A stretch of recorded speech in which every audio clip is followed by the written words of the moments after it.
Hello everyone, I hope you all are doing well. And this video is for those students, especially for those who are targeting CAT 2025 and other MBA entrance examination.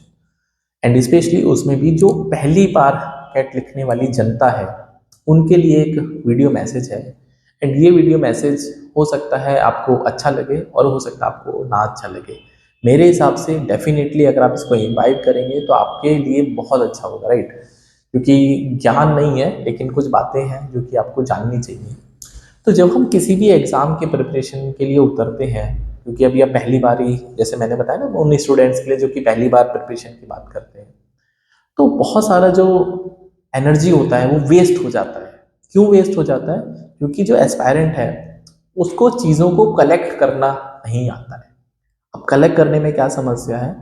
तो अगर मैं exam के point of view से बात करता हूँ तो बच्चा जो है वो 3-4 महीने तो पीडीएफ इकट्ठा करता रहेगा, दुनिया भर के ग्रुप्स में जुड़ जाएगा और वीडियो डाउनलोड करेगा, फिर यूट्यूब को हंट करेगा, उसके बाद सोचेगा कि कहीं से फ्री कोर्स मिल जाए, उसके बाद सोचेगा कहीं से मॉक टेस्ट मिल जाए। ऐसा करते करते करते 3-4 महीने उसके निकल जाते हैं। तो ये सबसे बड़ी गलती है। आपके पास अगर अप्रोप्रिएट टाइम होगा तो आपकी प्रिपरेशन बहुत स्मूथ चलेगी। नहीं तो होगा क्या, 3-4 महीने वेस्ट करने के बाद you will be feeling crisis of time और उसके बाद प्रेशर आपको फील होने लगेगा ऑटोमेटिकली। तो पहला तो लर्निंग ये है कि जो भी स्टडी मटेरियल आपके पास है तो वो सफिशिएंट है। सफिशिएंट इन द सेंस, वो इसलिए सफिशिएंट है कि आपको उस मटेरियल को कंप्लीट करना है एटलीस्ट, कम से कम मेरे हिसाब से 3 से 4 बार। होता क्या है कि 1000 बुक्स पढ़ना हम चाहते हैं लेकिन हम एक बुक भी अच्छे से नहीं पढ़ पाते हैं। तो it is always wise to read a book 1000 times rather to read 1000 books one time. तो एक ही स्टडी मटेरियल को अगर आप बार बार प्रैक्टिस करेंगे तो बिलीव मी आपके कंसेप्ट क्लियर होंगे, आपकी कंसेप्ट बिल्डिंग होगी और आपकी जो कंसेप्ट क्लियरिटी है वो बहुत अच्छी हो जाएगी। पहली इंपॉर्टेंट लर्निंग ये है कि इधर उधर का सामान इकट्ठा करना बंद करो, क्योंकि मुझे पता है आप अपने आर्काइव भर रहे हैं, आप अपना स्टडी मटेरियल फिजिकली आपके रूम में बहुत सारा पड़ा हो सकता है, but you are not making any good use of it. तो प्लीज अपने स्टडी मटेरियल को आप जितना कंसाइज कर पाएंगे उतना आपके लिए बहुत अच्छा है। दूसरी इंपॉर्टेंट जो पॉइंट है जो मुझे बताना है, किसी भी एग्जाम को एस करने का जो सबसे इंपॉर्टेंट पॉइंट होता है आपकी कंसिस्टेंसी। बहुत सारे बच्चे बहुत एंथुजियाज्म मतलब उनके अंदर होता है जब वो अपनी प्रिपरेशन को स्टार्ट करते हैं और धीरे धीरे फिर वो एक उनके अंदर डिस्करेजमेंट आता है एंड दे फील लाइक यार बाद में पढ़ लेंगे, बहुत समय है बहुत समय है। तो कंसिस्टेंसी जो है वो उसमें लैक करते हैं। तो अगर आप कंसिस्टेंट नहीं रहेंगे during your preparation, I can not से कि आपका एग्जाम हो जाएगा अच्छा। मैं बिलीव करता हूँ ऐसा, मैं विश करता हूँ, बिलीव तो खैर मैं क्या करूँगा, ऐसा मैं विश करता हूँ। लेकिन जो कंसिस्टेंसी के साथ अगर आप करेंगे और उसके बाद जब आप एग्ज़ाम की प्रिपरेशन करते हैं तो डेफिनेटली आपके एग्ज़ाम एस करने के चांसेस बहुत अच्छे होते हैं। तो ये दूसरा इंपॉर्टेंट है, कंसिस्टेंसी।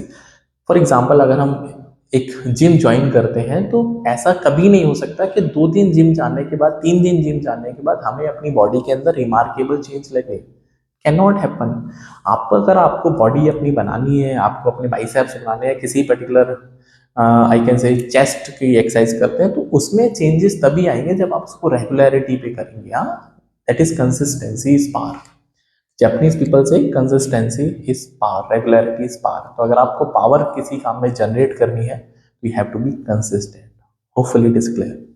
तीसरा जो सबसे इंपॉर्टेंट पार्ट है दैट इज प्रैक्टिस। तो आपने बहुत अच्छा सा एक स्टेटमेंट हमेशा सुना होगा, that is practice makes a human being perfect. हाँ, तो अगर प्रैक्टिस अगर आप करेंगे तो बिलीव मी आपके जो पढ़ते हैं उसके एप्लीकेशंस के ऊपर आप मास्टर कर जाएंगे। क्योंकि होता क्या है कि जब आप पढ़ते रहते हैं पढ़ते रहते हैं पढ़ते रहते हैं, बुक्स कंप्लीट करते रहते हैं and you are not practicing in I can say number of questions. तो अगर आप नंबर ऑफ क्वेश्चंस अच्छे प्रैक्टिस नहीं करेंगे तो आप यकीन मानिए आपकी जो प्रिपरेशन है वो अधूरी ही रहेगी।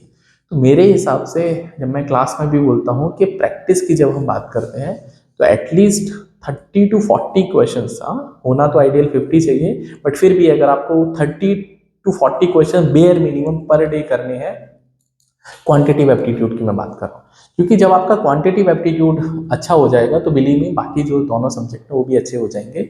एलआर वगैरह में आपको जब क्वांटिटिव एप्टीट्यूड अच्छा होगा तो एलआर ऑटोमेटिकली इंप्रूव होने लगेगा आपका, ठीक है। तो क्वांटिटिव एप्टीट्यूड पर विशेष फोकस करिए, कम से कम 30 से 40 क्वेश्चन आप उसको डेली करिए।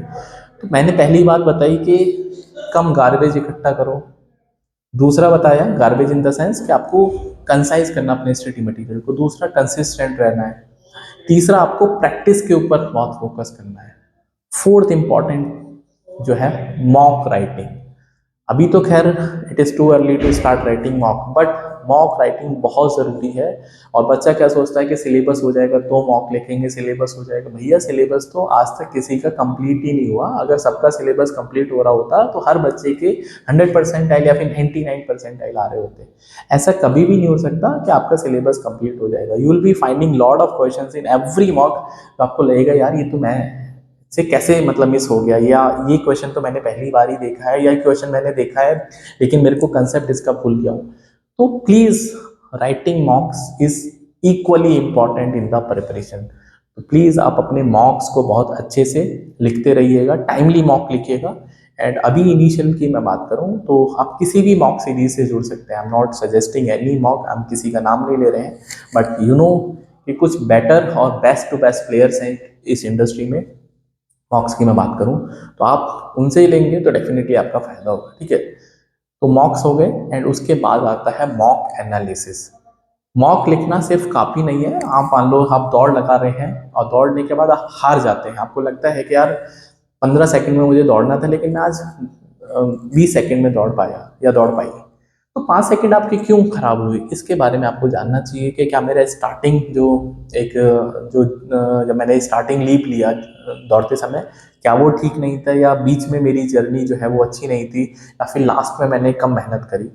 तो ये जो मॉक एनालिसिस होती है वो आपको हेल्प करेगी आपके वीक एरियाज और आपके स्ट्रॉन्ग एरियाज को समझने के लिए। अगर आप अपने वीक एरियाज और स्ट्रॉन्ग एरियाज को डेफिनेटली समझ जाएंगे तो आई कैन से कि आपका भला होने से आप भी नहीं रोक पाएंगे, डेफिनेटली आपको फायदा होगा। तो बहुत सारी बातें मैंने यहाँ पे 5 बातें डिस्कस करी। पहला, गार्बेज कम इकट्ठा करो, बोले तो कंसाइज स्टडी मटेरियल उसको बार बार प्रैक्टिस करो। दूसरा, आप रेगुलर रहिए, कॉन्टिन्यूटी में रहिए। थर्ड इंपॉर्टेंट है कि आप प्रैक्टिस करिए। Fourth, mock writing. And fifth, mock analysis. तो these are the 5 important tips जो कि आपको याद रखनी है या फिर जो कि आपको फॉलो करनी है ड्यूरिंग योर प्रिपरेशन। आप किसी भी पॉइंट ऑफ आई कैन से टाइम पे हैं जब आप प्रिपरेशन के, तो ये 5 पॉइंट अगर आप याद रखेंगे तो आपको सक्सेस डेफिनेटली मिलेगी। एंड बाकी आपकी मर्जी है आप किसमें से कितना चीज़ें सीखना चाहते हैं। तो अगर आप टारगेट कर रहे हैं कैट 2025 या फिर डिफरेंट MBA एग्जामिनेशन, तो मैं एज अ पर्सन आपकी क्वांटिटिव एप्टीट्यूड में हेल्प कर सकता हूं। तो आप मेरे चैनल के साथ में जुड़ सकते हैं, और ऑन अ डेली बेसिस हम लोग एक सीरीज चला रहे हैं 25 मिनट्स की। वहाँ पे कम से कम मैं 25 मिनट आपको पढ़ाता हूँ, कंसेप्ट क्लियर कराता हूँ, क्वेश्चन प्रैक्टिस कराता हूँ, और अभी PYQs भी करेंगे, ठीक है। तो मेरी तरफ से ऑल द बेस्ट। बाकी कोई आपको सजेशन चाहिए, कोई फीडबैक चाहिए, या कुछ जानना है, कुछ समझना है, तो आप मुझे कमेंट छोड़ सकते हैं। तो definitely I will be helping you.